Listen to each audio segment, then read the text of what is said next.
Democrat of the day for right now is Addie Miller. She is running for Senate District 47, which is the West Metro, Watertown. I believe Chanhassen's in there as well. She's joining us right now to talk about her campaign to pick up that seat for the DFL. Hey, Addie, how are you doing today? I'm great. How are you doing, Matt? I'm doing very well. Thank you very much. I know you're very busy. You're working over at the state capitol, so I appreciate the time today for you to stop on by and talk with us. Absolutely. I appreciate the opportunity. So, Addie, why don't we start off really quick with who exactly is Addie Miller? Yeah, great.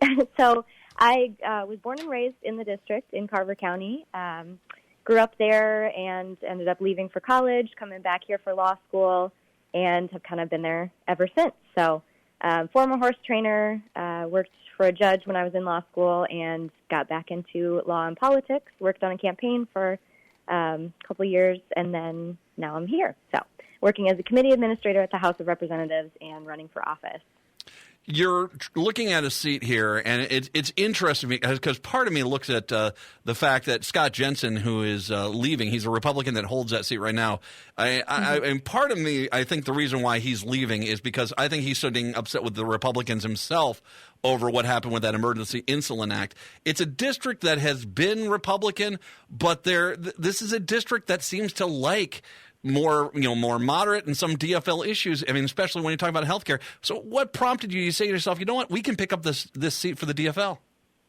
Right, exactly. And I keep saying to everybody, Carver County does not belong to a political party. It belongs to the people that live there. And my community, my neighbors, my family, we're all really rational people. We just want the best for our community and for each other. And I'm glad you brought up healthcare. That's actually the reason that I'm running. My mom suffers from some autoimmune disorders, and her health care bill per month is about $20,000 for her treatment. And I was looking at that and thinking, who's doing anything about this? Someone's got to do something about it. So I decided I was going to be the one to do something. Kept looking around at my community, and there's more and more things that we need help with that just aren't getting the attention that they need because of this partisan bickering. And I think, not to speak for Senator Jensen, but that may be part of the reason he's getting out of it, and that's exactly the reason why I want to get into it. I think that's a great point. I think if you're a Republican, you can't care about health care. If you're a Democrat, you need to care about health care. Your individual situation here, I mean, the thing which is a problem with conservative health care is this mentality that the option is not a common sense, affordable, an Affordable Care Act or an expansion of Medicaid, Medicare, or whether if you're a person that likes, health care for all with a Medicaid buy-in, or a single payer system. The reality is that they'll look at someone like you because your curse is you love your family, for goodness sakes, and that right. You're somehow failing because you're complaining about $20,000 a month in health care costs and wondering how are you going to pay the bills. And I've always said the same thing. Health care in the United States is the best in the world. It's not about the quality. It's about the accessibility. Absolutely. That's absolutely true. And it doesn't – I think most of us in Carver County can agree that we need to get to a place where it's better. And there's a million different ways to do that, but we need someone that's going to get in there, figure out the best way, the way that makes the most sense to get to where it's accessible to more people. It's affordable to most people, where we're not, having to choose between our grocery bills and our prescription drug care bills. And however we get there, we got to get there and we got to do it soon.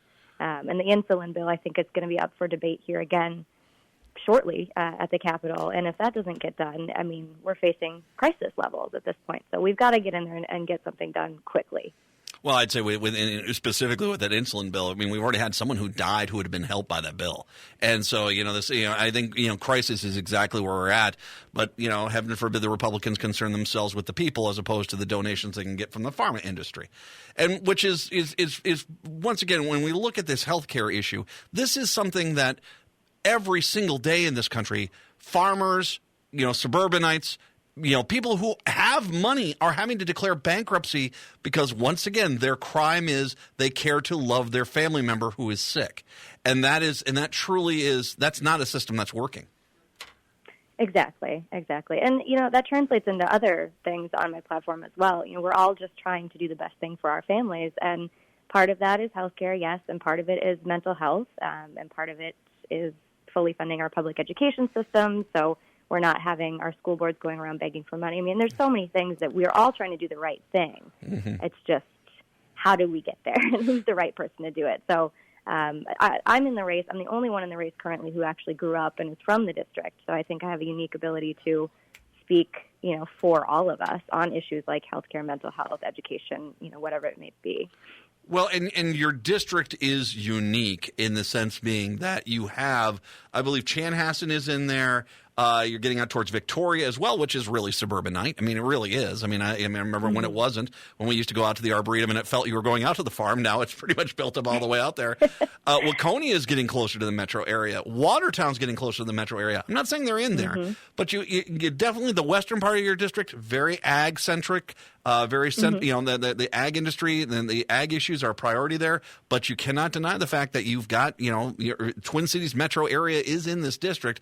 It presents an interesting challenge for whoever's there, because that, I think, when you talk about Republicans, the tendency has been to basically only concern themselves with where the donations are to campaigns, not as an overall comprehensive plan.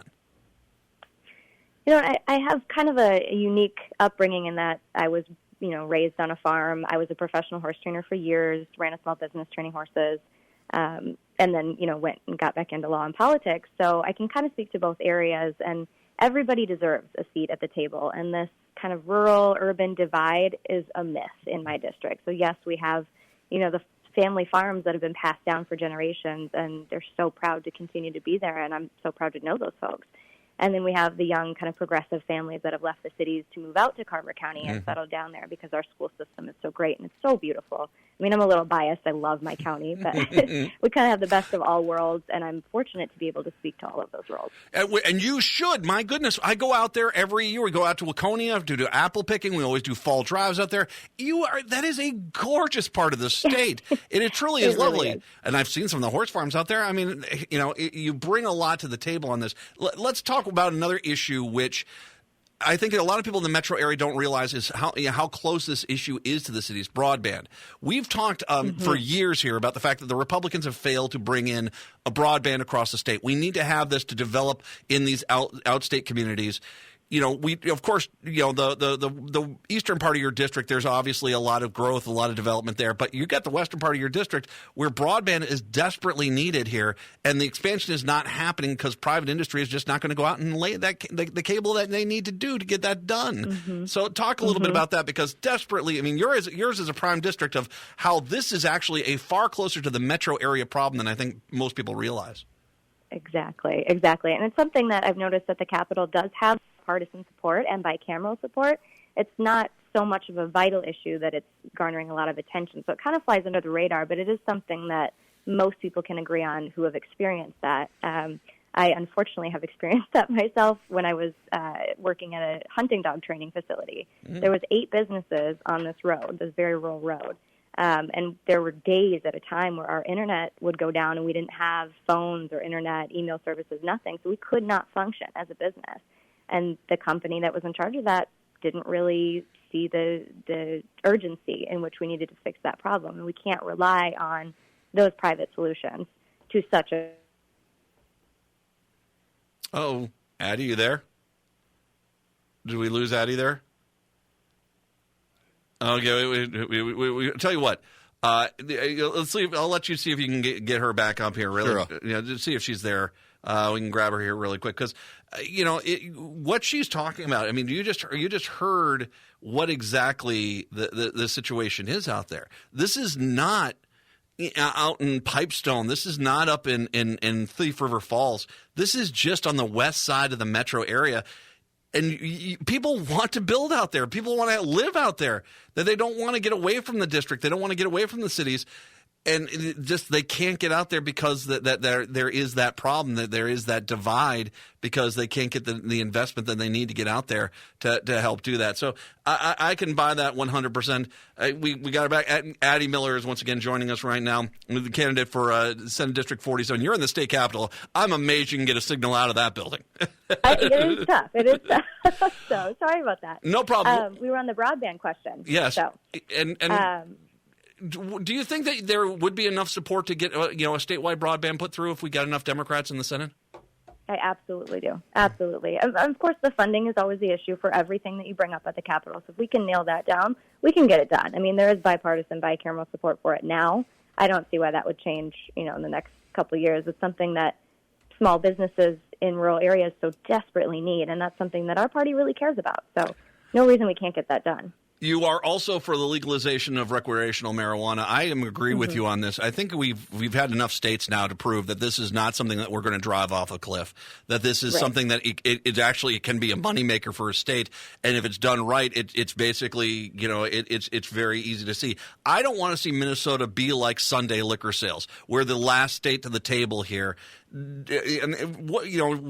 do you feel as if we can get enough of, the prudish politicians that have been against this issue on the table and really pass a bill which pretty much every state in the union is already starting to consider at this point?